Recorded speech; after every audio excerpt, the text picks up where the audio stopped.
In today's video, I'm going to show you how to view air quality index layers in Google Maps. First, open the Google Maps app on your phone or device and make sure you're connected to the internet. Next, tap the Layers button on the map screen. It usually looks like a stacked square icon in the top right corner. From the menu that appears, look for Air Quality or AQI and select it. This will activate the air quality index layer on the map. Once enabled, you'll see colored overlays appear on the map showing air quality levels in different areas. These colors represent the air quality index, helping you quickly understand how clean or polluted the air is.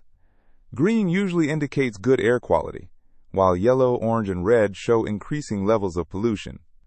You can zoom in and move around the map to check air quality in nearby cities, neighborhoods, or travel destinations. If the layer doesn't appear, make sure your app is updated, since some features are only available in certain regions or versions.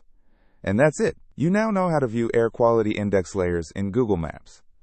Thank you for watching this video. Please feel free to use the affiliate link in the description.